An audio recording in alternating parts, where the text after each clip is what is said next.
नमस्कार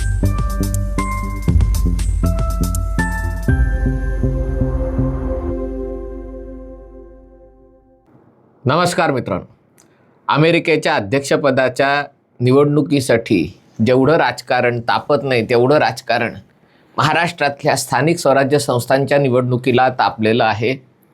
याआधीही राज्यात निवडणुका झालेल्या आहेत, पण आत्ता जेवढं त्याच्याकडे लक्ष दिलं जातं आहे तेवढं यापूर्वी दिल्याचं आठवत नाही. कारण बहुधा या निवडणुका राज्यातल्या दोन पक्षांच्या अस्तित्वाच्या लढाईचा सूचक आहेत, या आणि यानंतर होणाऱ्या महानगरपालिकेच्या निवडणुका, आणि त्यामुळे त्यांच्याकडे लक्ष आहे. पण ज्या कारणांसाठी या निवडणुका गाजत आहेत ती खरोखर दुर्दैवी आहे.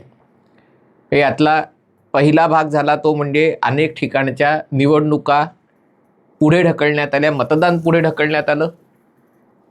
कारण 4 नोव्हेंबरला या निवडणुका घोषित झाल्या आणि त्याच्याविरुद्ध लोकांनी अपील केलं, आणि ज्याचे निकाल 23 नोव्हेंबरच्या आसपास किंवा नंतर लागले त्या निवडणुका पुढे ढकलण्यात आल्या. 20 डिसेंबरला त्या घेण्यात येणार आहेत. ते होतं तर आज नवीन निकाल आला की आता आज ज्या निवडणुकांसाठी ज्या ठिकाणी मतदान झालं आहे त्याचीही मतमोजणी उद्या 3 डिसेंबरला करण्याच्या ऐवजी ती एकत्रितपणे म्हणजे 21 डिसेंबरला करण्यात यावी. कशासाठी? तर बहुधा जर हे मतमोजणी उद्या झाली तर त्याचा इतर निवडणुकांवर प्रभाव होऊ शकेल. कारण पटतंय का नाही पटते हा ज्याचा त्याचा प्रश्न आहे. यापूर्वीही असं झालेलं आहे की अनेक राज्यांमध्ये जेव्हा एकत्र निवडणुका होतात आणि तेव्हा छोट्या राज्यांमधल्या निवडणुका होऊन जातात आणि मोठ्या राज्यांमध्ये किंवा जिथे सुरक्षेचा मुद्दा असतो अशा राज्यांमध्ये 5-5 फेऱ्यांमध्ये मतदान होतं. आणि त्यामुळे जिथे निवडणुका झाल्या तिथे महिना दीड महिना ताटकळत ठेवलं जातं. कारण जर निकाल घोषित झाले तर त्यांचा इतर राज्यातल्या मतदानावर परिणाम होईल. लोकसभेच्या वेळेला तर हे नेहमीचंच असतं.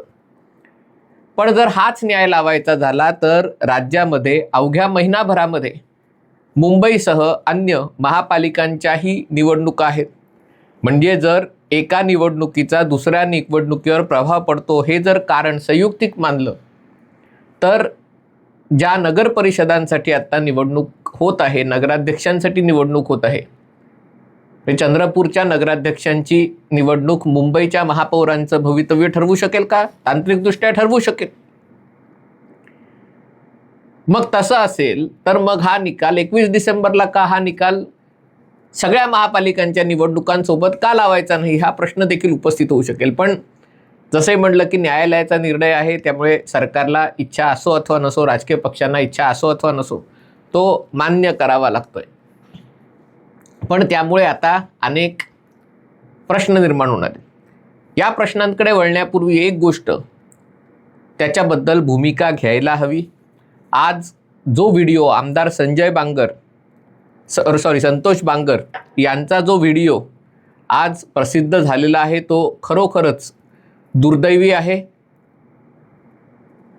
नगर परिषद निवडणुका हिंगोली जिल्हा कळमनुरी तिथे संतोष बांगर ज्या पद्धतीने रांगेत न उभे राहता मतदान केंद्रावर जातात, तिकडे हाताला बोटाला शाई लावून देतात, तिकडे एका आजीबाईंच्या सोबत उभे राहून त्यांना कुठली बटणं दाबायची ते सांगतात, आणि त्यानंतर स्वतः मतदान करताना आपण मतदान करत असल्याचं शूटिंग करतात किंवा तिथे मोबाईलमधून त्याचे फोटो काढतात, तिथे मतदान केंद्रावर मोबाईलमध्ये बोलतात. जर लोकप्रतिनिधीला एवढी देखील समज नसेल, मला आठवतंय मागे पंतप्रधान नरेंद्र मोदींची निवडणूक रद्द करावी अशी मागणी याचिका करण्यात आली होती. कारण त्यांनी मतदान केंद्राच्या परिसरात काहीतरी कमळ चिन्ह दाखवलं होतं, म्हणजे ते खिशाला कॉलरला लावलेलं असं ते काढून दाखवलं होतं, आणि त्याच्यामुळे आचारसंहितेचा भंग केल्याचा आरोप ठेवून त्यांची निवडणूक रद्द करण्याची मागणी करण्यात आली होती. अर्थात मतदान केंद्रापासून बरंच लांब हे घडलं होतं आणि त्यामुळे तसं काही झालं नाही. पण मतदान केंद्रातच मोबाईल वापरणं, मतदान करण्याचं शूटिंग करणं, दुसऱ्या एका मतदाराच्या मतदानाचं शूटिंग करणं किंवा त्याला सांगणं कशा प्रकारे मतदान करायचं.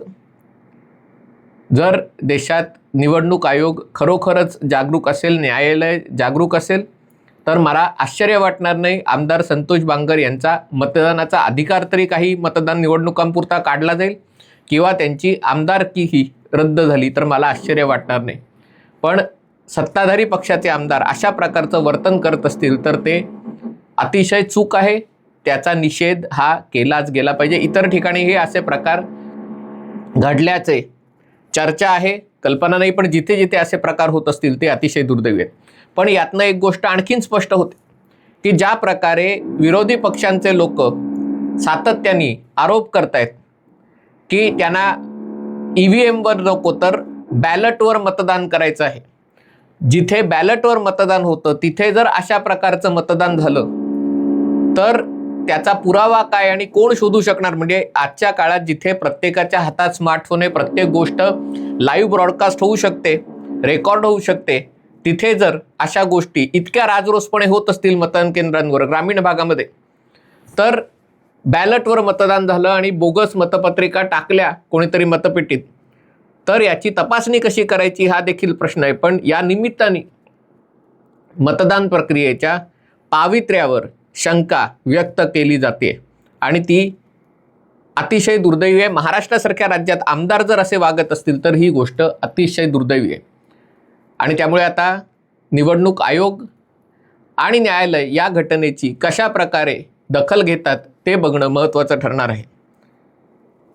पण पुढे जाऊन याच्यातनं जे राजकीय प्रश्न निर्माण होणार आहेत, कारण 31 जानेवारीच्या आत राज्यातल्या सगळ्या महानगरपालिकांचे निकाल लागून तिथे नवीन प्रशासन, नवीन सत्ताधीशांचं आगमन होणं, महापालिका अस्तित्वात येणं आवश्यक आहे. याचा अर्थ अगदी उशिरात उशिरा 20 ते 25 जानेवारीच्या मध्ये मतदान होऊन निकाल लागतील आणि मग पुढच्या प्रक्रियेला वेळ देऊन, म्हणजे तसं जर करायचं तर पुढच्या आठवडाभरात किंवा 10 दिवसामध्ये राज्यातल्या महापालिकांच्या निवडणुका देखील घोषित होणं अपेक्षित आहे. आता जी चर्चा चालू होती, कारण या स्थानिक स्वराज्य संस्थांच्या निवडणुकांमध्ये ज्या प्रकारचा संघर्ष बघायला मिळत होता, एकीकडे 2 शिवसेनांमधला संघर्ष म्हणजे एकनाथ शिंदेंची शिवसेना आणि उद्धव ठाकरेंची शिवसेना, एकीकडे शिवसेना आणि भाजपामधला संघर्ष, एकीकडे काँग्रेस आणि ज्याला राष्ट्रवादी आणि उबाठा यांच्यातला संघर्ष, हे सगळं बघायला मिळत होतं. त्याच्यावरनं असा अंदाज बांधला जात होता की 2 डिसेंबर नंतर महाराष्ट्रात काहीतरी वेगळं चित्र दिसू शकेल. आता हे 2 डिसेंबर का? कारण आजचं मतदान उद्या निकाल लागले असते तर परिस्थिती स्पष्ट झाली असती आणि जर या निवडणुकांमध्ये भाजपाने मोठी आघाडी घेतली असती, विरोधी पक्षांवर नाही पण स्वतःच्या मित्र पक्षांवर, तर मग आगामी महानगरपालिकेतल्या निवडणुकांमधल्या युती आणि आघाडीचा प्रश्न निर्माण झाला असता. तो झालाच आहे, कारण जवळपास म्हणजे मुंबईमध्ये 8 वर्षांनी आणि इतर ठिकाणी, मुंबईमध्ये 8.5 वर्षांनी आणि इतर ठिकाणी काही काही ठिकाणी तर 10 वर्षांनी निवडणुका होत आहेत. आणि त्यामुळे अनेक कार्यकर्ते गुडघ्याला बाशिंग बांधून त्यांचे आता केस पिकले, नगरसेवक होण्याच्या इच्छेने ते बसले होते पण त्यांचे केस पिकले आता, आणि त्यामुळे ते आता उतावीळ झालेले आहेत की आता जर निवडणुकामध्ये तिकीट मिळालं नाही तर राजकीय करिअर संपू शकतं, बहरण्याच्या आधीच रनआउट होऊ शकतात. आणि त्यामुळे या निवडणुकांमध्ये बंपर बंडखोरी होणार आहे, बंपर स्पर्धा, पैशाचा व्यय होणार आहे. आणि असं होत असताना सध्याचे सत्ताधारी आणि विरोधी पक्ष म्हणजे शिवसेना, भाजपा, राष्ट्रवादी विरुद्ध शिवसेना, उबाठा, राष्ट्रवादी, शरदचंद्र पवार गट आणि काँग्रेस आणि मनसे कशा प्रकारे या निवडणुका लढतात, यामध्ये समाजवादी पार्टी, यानंतर वंचित आणि MIM सारखे पक्ष काय करणार याबद्दल सगळ्यांची उत्सुकता लागून होती. आता जर निकालच 21 डिसेंबरला लागणार असतील तर त्याच्या आधी मला असं वाटतं की नागपूरचं हिवाळी अधिवेशनही सुरू होईल आणि त्याच्या आधी या महापालिकातल्या निवडणुकांचीही घोषणा होईल. आणि त्यामुळे निवडणुकांची घोषणा झाल्यावर समजा अर्ज भरायच्या आसपास जर हे निकाल लागणार असतील तर त्याच्यातनं महाराष्ट्राच्या राजकारणात खूप मोठी रंगतदार परिस्थिती निर्माण होणार आहे. एवढी खरी तर स्थानिक स्वराज्य संस्थांच्या निवडणुकांची दखल यापूर्वी घेतली गेली नाही आणि घेण्याची गरजही नाही.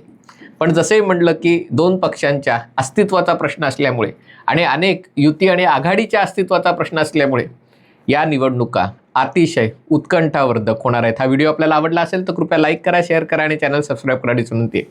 तुर्तास इथेच थांबतो. पाहत रहा MH48.